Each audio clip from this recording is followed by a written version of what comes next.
Welcome to the Field of Streams, where every week I, your host, Janeen McCrae, read a short piece of my writing to you so that you don't have to.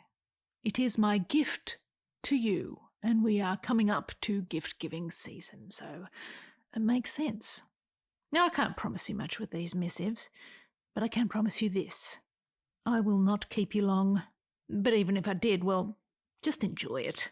The time it takes, as you're about to find out, and the title of this episode implies, or actually says, is the time it takes. Before I get into the reading, let's talk about the writing, or specifically the why of the writing. Why did I write it? Well, I'd say the inspiration for this piece of writing came primarily from my internals. I'm not talking organs. I'm talking internally flamed and stoked, hot-headed reactions that often take me by surprise when I have them. Me. I am surprised by me. I've noticed that sometimes I become disproportionately frustrated at the smallest of time's transgressions. Frustrated by how long things take. It's funny because in those moments I become very aware of how outsized my reaction is to the situation at hand. I can look at myself from the outside and just shake my head at myself for flying off the handle when something is taking too long. I'm just sick of waiting. Like, what are you doing, traffic light? Come the duck on. After I notice my reaction comes the calming realization that there are certain things I can control within my life, how I act, for example, but there are other things that I cannot. And so why worry about them, Janeen? Calm down. The time it takes for that light to change, or for someone to reply to your email, or for a damn cake to cook, is the time it takes. For small things and big things. To cross the street, small, but also to get smart, big, to grow up, to evolve and discover how you are in this great grand thing called life. You may want everything now, but ultimately you have no control over when you're going to get it, so let it go. Just let go of the idea of that. I have found that dealing with my irrational frustrations has become a matter of taking a deep breath and putting the brakes on my brain, easing it back from a full tilt gallop to an accepting stroll, and repeating to myself, the time it takes is the time it takes. There's no point stressing about it. And that's what this is about. This being what I'm about to read to you. Sit back, relax, and allow me to spend some time in your ear holes as I read to you a piece of my writing called The Time It Takes is the Time It Takes. Knowledge takes time. It takes time to listen and connect and study and graduate, to repeat and write and erase and improve, to apply and submit and hold up a finger to poke at the breeze with ambient curiosity. In our pursuit of it, we fail and recover and readjust the parameters of our experimental dabblings, flipping pages, clicking buttons, and listening to the age of it pour from the mouths of our mentors. With reverent attention, we learn. We learn and we get smarter. But it takes time. Absorption and understanding moves both fast and slow, as a bullet train, as a glacier. In this there is no accurate prediction of time, only time frames of occurrence. Maybe here, maybe there. A shrug of our ancestral shoulders chalks crudely at the wall. It takes time, its own sweet time, to test and connect the flailing neurons to the anchor of our experience. Lessons of life, love, and reality endure the sentence, and no efficiency system, shortcut, or cheat code can fake it. You know or you don't. Ignorance wears a mask that can never quite cover its identifying features. Wisdom? Give it time. Evolution takes time. It takes time and pours a healthy dose of DNA, circumstance, twigs, and space dust into the crucible of itself. From there, it moulds and tweaks and adjusts and deletes whole verses to write and edit the song of life. Want this, Don't need that.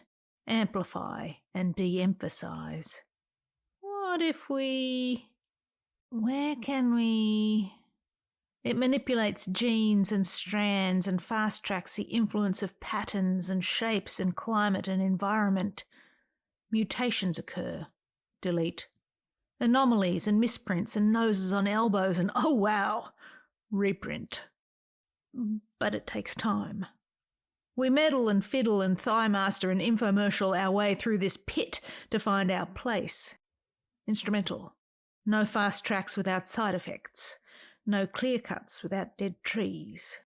We want to lose weight yesterday and fix our faces and keep our hair and become enhanced super beings, but can we please, for the love of God, skip the hard parts? Our minds orchestrate wild compositions in the vacuum. Adagio, allegro, lento, presto!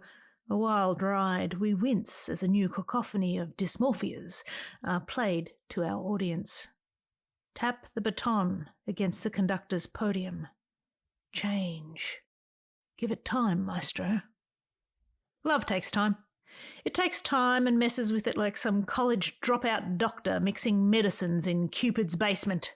Look, Ma, no gloves. Chemical, guttural, primal. It can take time and distort it in cruel and unusual ways.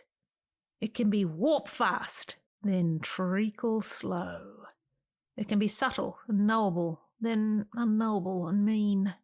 Love, appearing suddenly to drag across our future, a massive trench to be leapt across or to fall into, over and over again.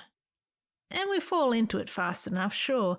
We rush headlong into the vision of what we think it is with nary a second thought. No time for it. In our eagerness to find it and try it on, we wound each other and scratch and ding our side panels and hit and run and get stuck in ditches awaiting a rescue that may never come. Oh well. Hopeful, always hopeful, but impatient with it. Our hearts open and close as freely as dog doors. We slip and fall and settle and search for self. Give it time. Acceptance takes time. It takes time and hacks at the fringes of it with a dumb rock. Our hearts are left exposed to the elements because of it. We appear fractured and broken, yearning openly for our pain to evaporate, for situations to change, and for the missing to rematerialise at the kitchen table or in our beds, for the us of yesterday to be the we of today. The absence at our edges is overwhelming. It takes time to wear it down to a shape we can tolerate, to accept the monolithic memory at the periphery of our vision as something we visit rather than live beneath the shadow of. The wind of acceptance whips, the water drips and carves this dreadful feeling into cliffs and canyons and towers and mesas. Each grain of sand lost is not a tragedy but a vista point to our resilience. Grief. Give it time. Life takes time. It takes time and ignores our impatience and laughs at our pathetic attempts to both stretch it in the body while condensing it in the moment. Work? Make it go faster. Multitasking, AIing, roboting. Traffic? Get out of my way. Honk, rage, rampage. Age? Stop it! Artificial shortcuts and squeezing and condensing the tasks of life while prolonging the physicality of it. Until... at some point comes a realisation, the tipping point of time. You can use your shortcuts and apply all your cheats and hacks, but at some point the truth will reveal itself to you. The time it takes is the time it takes. Our lack of control over time is infuriating. Slowed down, stuck in life's traffic, stopped at a light, waiting at a sign, diverted by a detour. In these moments we fret and rage and shake fists and feel our collective temperatures rise. But why? Why must everything be now? We learn nothing in the rush hour of our rush. Everything takes time. Work, love, art, conversation, travel, acceptance, empathy, recovery, life. Everything. Everything takes time, but only you can give it.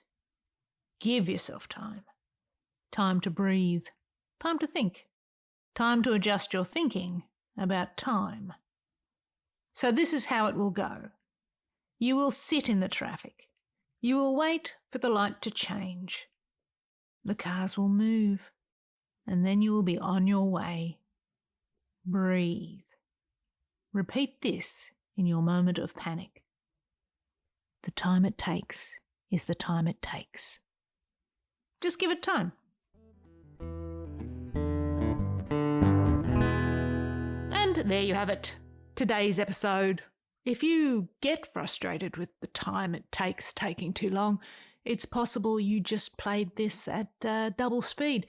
I share these missives to show you that ideas can come from anywhere, so look everywhere, then go make something with whatever inspired you. If you enjoyed this episode, share it with a friend. And if you got something to say about it, you can email me directly at noodle@jumpinthestream.com. But for now, I'll leave you with this. Love what you love, and I'll see you, I hope, out there making stuff.